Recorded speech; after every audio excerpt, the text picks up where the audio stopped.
Hello and welcome to Americans Learn. My name is Lauren and today I am looking at another Zay Frank video. This one is a new one.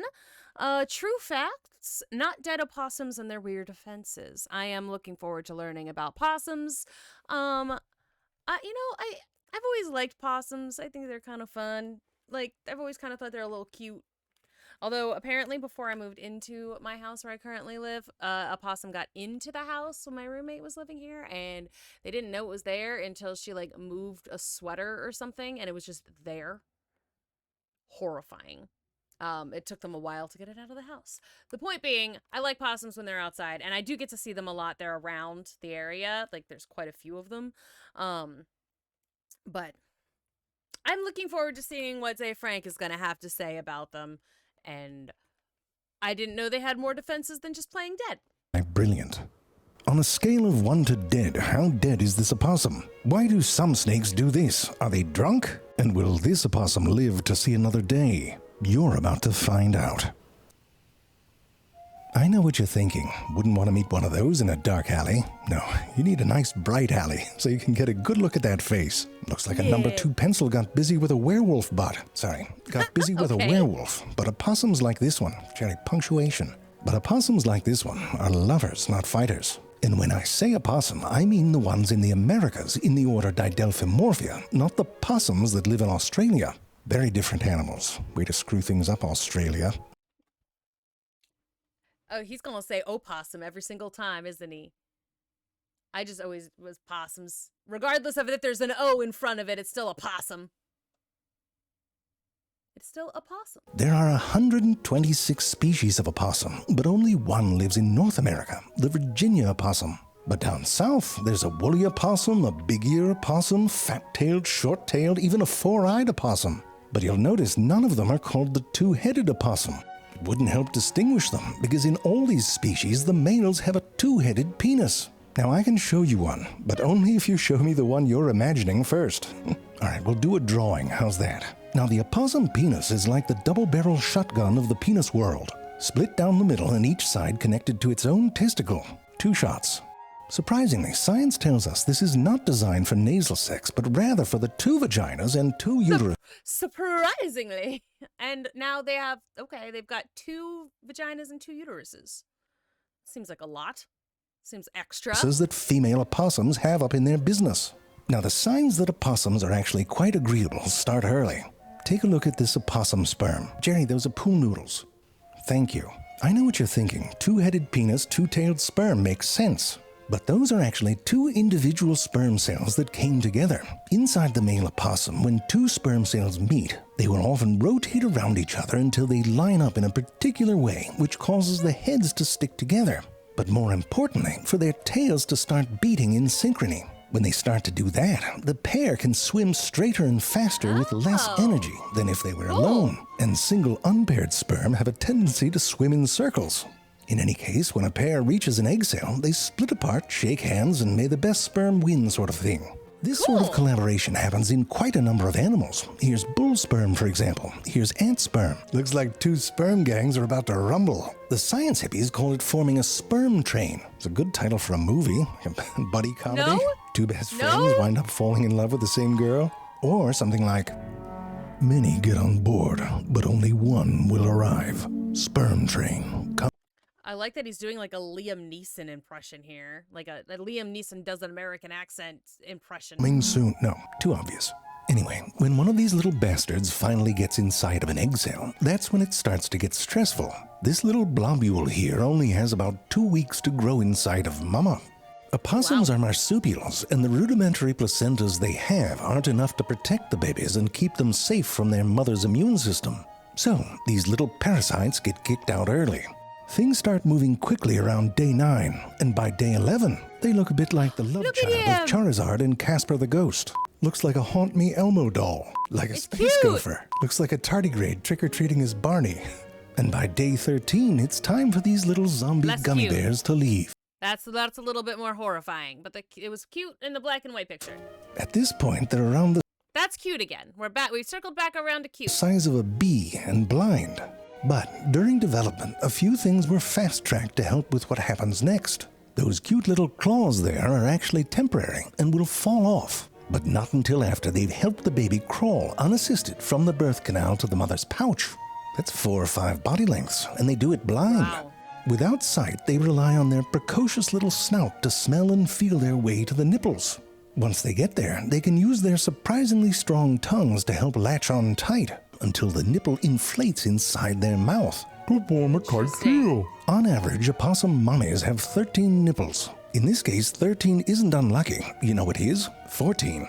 Because opossums will sometimes have more babies than nipples. And in that case, it's sort of like a game of musical chairs. Except, with nipples and to the death. Once they're safely inside Sounds the right. pouch, these flesh bees have time to turn into proper opossum babies. It's I love how he says babies. Whenever anyone, James Acaster does that a lot too. Babies. And I'm like, I just think it's fun. This is a fake image. cushy in there. Not They do not look like, that does not look like real things. really teaching them independence. And I'll say it. This is the sort of parenting that leads to spoiled children. You can draw your own conclusions here, but look what happens when they get big enough to leave the pouch. They go straight to the mother's back. And yes, it's cute. It's great for Instagram, but look at Mom. The face says it all. It's a mother of resting bitch faces right there. So eventually it's time to kick those little fuckers off and let them fend for themselves. Now, I don't know how much fending you've done, but I can tell you that if you want to get Not your much. fend on, it does help to have some equipment. They have this bullwhip of a tail covered with these scaly patches of keratin. Oh. You could mess somebody up with one of those. Whoop, take an ankle out. But they don't. No one bothered to teach them that. They end up using them to carry sticks and leaves back to the den.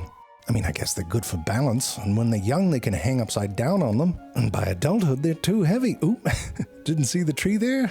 But even if they don't have a fearsome tail, they do have old man hands. Like they're born with the hands of a Little old 70-year-old man carpenter with a nail fungus, which somehow... Oh no! Oh my god, it's true.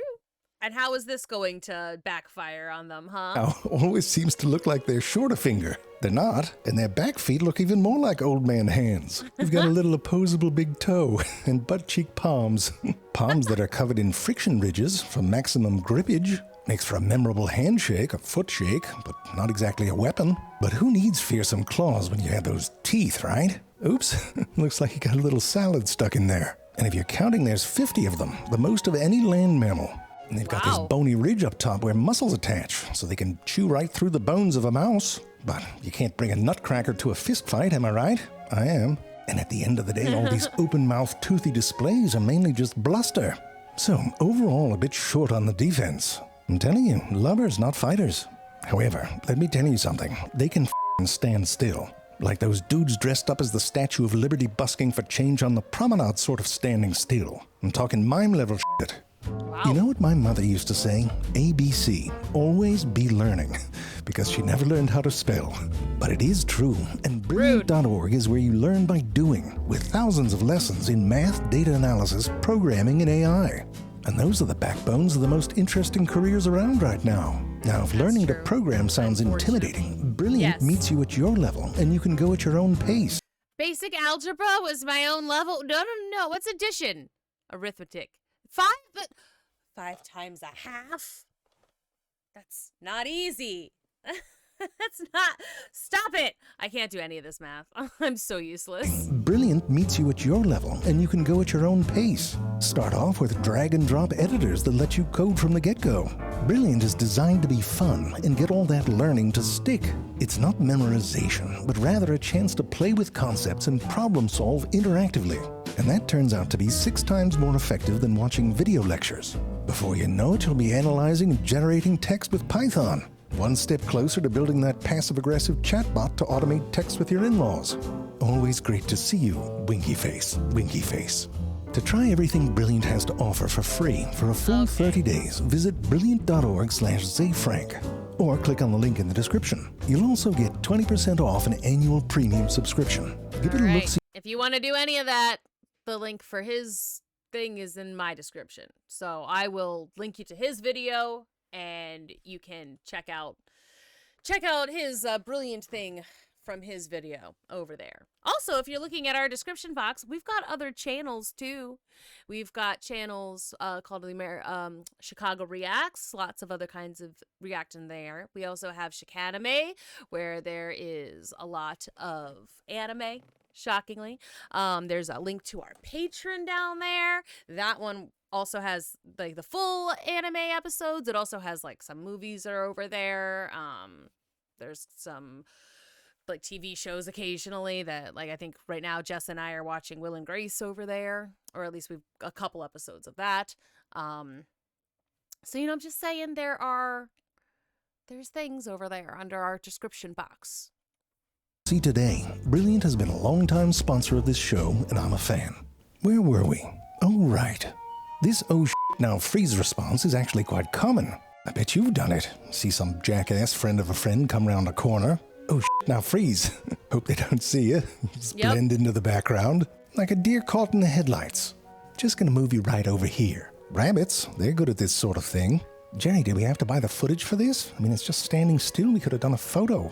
No, not now. Well, now we paid for the footage and the still. Damn it, Jerry. Even blind beach snails have the "oh now freeze." Look at the little one. Bumps into a big predatory Agaronia snail and just stops. It works. The big guy senses something but just lunges forward. Anyway, this freezing behavior is normally for when an animal has spotted a threat but still thinks it hasn't been detected. I like it's like this one's like just on its feet. It looks like it's been taxidermied. Which is a bit of a stretch for this opossum. It's moving its head as you walk by. But while frozen, the animal is still aware and quite in control, just waiting for a moment to escape. And this is quite a bit different from another defense that the opossum is famous for. You've heard of it. It's often called playing possum. Doesn't tell you much. A bit self-referential. Sometimes it's, Jerry, that's a dog. Sometimes it's called playing Jerry, dead. that's a dog. It can certainly look like that. But it's just one example of something that happens all over the animal kingdom that the science hippies call tonic immobility. These animals aren't playing or pretending, though. This is an involuntary reflex. It's not really in their control. They stop moving, often in a contorted or death-like pose, unresponsive, and this lasts for seconds or up to an hour. It's usually triggered by being royally f***ed, like if you're in someone's mouth or grabbed or restrained or turned upside down. Or in the case of a chicken when it stares at a line, don't ask. And listen, this response does occasionally seem to help animals avoid death. For an insect, it can actually be part of an escape plan.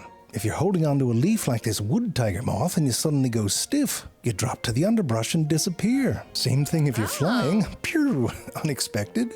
It also might change the calculus of an attack. Battles between ant colonies are usually many against many. So if a vulnerable soft-skeleton juvenile fire ant keels over, its attacker has to move on to the next fight. There's no time to check to see if this one's faking it. And in the same vein, if you live in large groups, you can use this to throw your friends under the bus. If there's a bunch of you running around and the predator thinks you're immobilized, then it might try for some bonus snacks, giving you just enough time to get away. And stopping a predator from trying to immobilize you can be a huge step towards living another day. Many predators have these instincts to subdue struggling prey, like how a dog shakes violently to maybe break a neck. If you suddenly stop struggling, you might be able to stop the shaking too, or at least get it to tone down a bit. And tonic immobility often does seem to change a predator's behavior. Now, some animals, including the opossum, really seem to ham it up. Sometimes the mouth will be open or drool coming out. I mean, the hog-nosed snake should get a f***ing Oscar. And there's plenty of other excellent performances, and this has led to the idea that these animals are feigning death, or somehow taking advantage of a predator's instinct not to eat long-dead animals. Adding to this is the fact that some of these animals will defecate or exude a gross-smelling substance. The opossum secretes something from there. But the predator would have to be especially stupid to think that an animal they were chasing a moment ago was now a long-dead, rotting corpse. It might just be that it's unappetizing because it's suddenly weird and gross.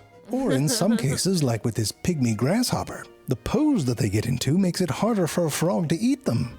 However it works, it's a good trick, and if you have it, you might bring it out on other occasions. A number of animals seem to go into tonic immobility to avoid the advances of a potential mate. Playing dead is a near universal ick. I mean, if it works, it works. I'm dead now. In the case of this female frog here, it might actually save her life. Collections of horny males often get into a frenzy and form mating balls. Stop it. And that can be deadly for a female. Now, even though these animals look completely unconscious, they do seem to be able to still process some aspects of the environment. Some will reduce the time that they're in this state if the threat is past or if there's shelter nearby. And if they're lucky, eventually it's time to wake up. Often a bit groggy and out of sorts on what. I mean, I'm glad that, like, because they showed this one getting, like, messed around with that German Shepherd a lot. So I'm really glad that we're getting to see that this one's okay. Legs, sometimes covered in stumbling back to the den with some serious explaining to do. No, I didn't go to the bar last night. I'm telling you, there was a fucking dog. You're lucky to have me home at all. Fine, whatever. Sorry I'm late, all right? Now, how about a little makeup say? Oh, now you're playing dead. Great. Grand. Opossum. Looks like a nipple that tried to escape out the face of a cat. Looks like a used shuttlecock that grew a body. It does. Looks like a badger that shrunk in the wash. Looks like a raccoon just entering a black hole. I liked the shuttlecock one. Opossum. I really liked that. That was like like he's not wrong about that at all. That was actually 100% accurate. That's 100% what it looks like. Anyway, always interesting to watch a Z Frank video. I do enjoy them quite a lot, so I hope you all did as well. I always like my animal videos. So yeah, go ahead, make sure that you're checking out some of the other stuff on this channel, some of the like more sciencey videos or the history. Kit does a lot of history videos on this channel. Check out our other channels as well. If you want to support us monetarily, you can do that by becoming a member or heading over to the Patreon. But in this particular case, the Patreon definitely has more like anime stuff on it. So that's just so you know. But members members get access to some early content, especially the music. They get some extra content that won't get published later, or sometimes it'll get published, but it'll be way, way later. So just some perks occasionally, polls and that kind of thing. So thank you so much, and I will see you in the next one.